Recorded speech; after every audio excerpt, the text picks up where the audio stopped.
Hey everyone, welcome back to my channel. This is Coffee with Katie. I have my bat mug today.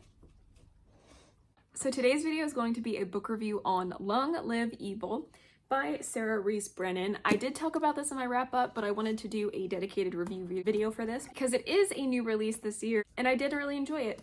But kind of wanted to give you my thoughts on this. I originally gotten the audiobook early from NetGalley. I didn't finish it by the time the book came out, but it was a fun audiobook to listen to, and I want to just give you a little bit of more in-depth thoughts on this one. Like I said in my wrap-up, I did really enjoy this book. I really liked it. This is the Fairyloot edition, which is really pretty.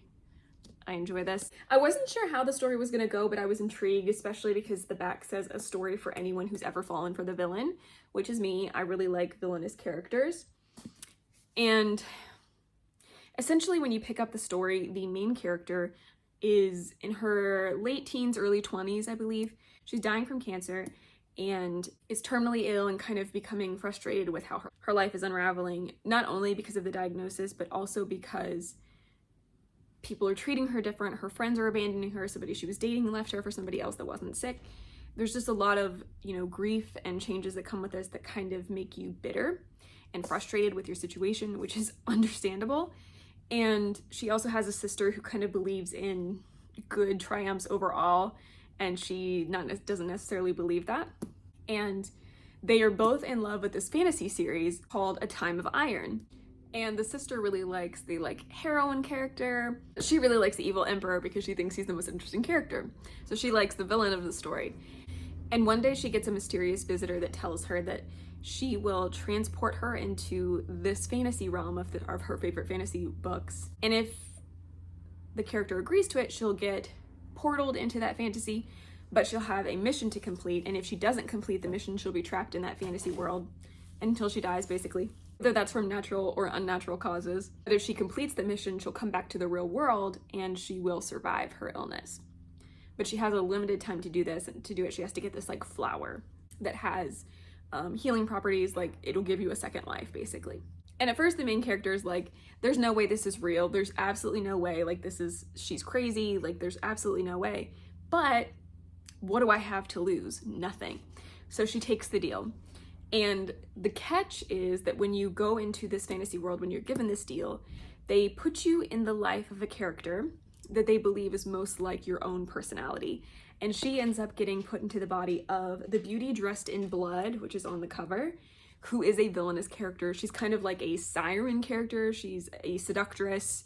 She tries to seduce the heroes and the emperor, but the emperor isn't the emperor yet. So that's also a plot that's developing in the book. So she's just kind of this backstabbing seductress that is the sister of the heroine in the story, this pretty princess angel baby. And so she wakes up and she realizes who she is, and she's kind of trying to piece together things, because while this is her favorite fantasy series, she tends to gloss over a lot of details. She will kind of her and her sister read them together. I think her sister reads them to her, and she'll kind of gloss over details until something really fun and actiony happens. So a lot of the plot development, a lot of character development she doesn't remember, or a lot of the plot points she doesn't remember. So while she's in this situation, she's trying to use the knowledge of the plot in the books that she does know to her advantage to survive, to not be put to death, because that's what she is about to happen to her. She's slated to die, slated to be put to death for betraying the king. So she's trying to use all of this knowledge and tactics to kind of change the story so that she will survive and that she will be able to complete this mission and go home, right? But the author does some really interesting things with this, because kind of like the butterfly effect, when you change things in the story, other things don't happen the way they're supposed to. So she'll change something and then something will happen in the book now that's not supposed to happen for 2 more books. And a lot of the things keep shifting and changing. There's a big twist in the plot is because of that, which we won't get into. But one of the things that she knows going into it, she knows that, this at the beginning of the book, is that the king becomes an emperor in a very vicious, brutal way, and he's kind of the villain of the story. So the whole time she's expecting that to happen and prophesying. So the way she kind of twists it in the book is that she is a prophet who gets visions from the gods, and she's just using everything she can to get ahead, be diabolical, survive, build up henchmen so that she will survive.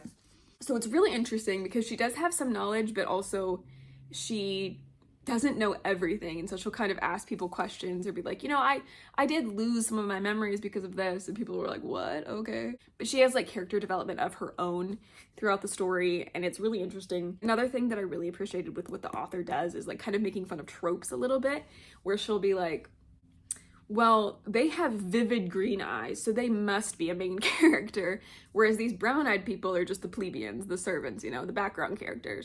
And those are all things that we can kind of laugh about as book lovers that read a lot of stories and know those types of tropes, and it can just be kind of fun to have them pointed out and to laugh at them. It's not like the book is one big joke. It's not. Like, there's plot, there's tension, there's risks, there's like things you're worried about. You care about the characters, you care about how the story's going to develop, you care about the fatality of some of the characters. So it's really interesting. But one of the things that she kind of has to face in the book is that she's like, well, none of these people are real, none of them are real, so she doesn't care what happens to them. But then she starts to care what happens to them. So it gets really interesting. There's a couple of twists and turns along the way, and character development where she has to like save people. And I'm quite curious how the story is going to continue, because this is supposed to be a series, maybe a trilogy, but I'm not sure, but at least more than one book. And I'm very curious about that, because it seemed towards the end of this book, or at the end of this book, that the plot was kind of cut off in a certain way. If you read it, you'll know what I'm talking about, but in other ways it's progressing. So I'm very curious to see like what's going to happen and how the different storylines and plot lines are going to tie together, and what's going to happen in the real world as well. Like, I just don't know. So it was interesting. It was a very curious read.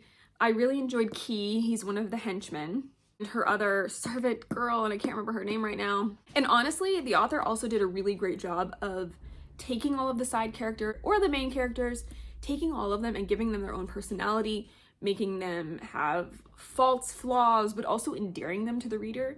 I felt like even the really far background characters that are just kind of mentioned for the plot are still written in such a way that they're good characters and you like them. Like, I feel like there's not any character that you hated unless you're supposed to hate them, like the villain, you know?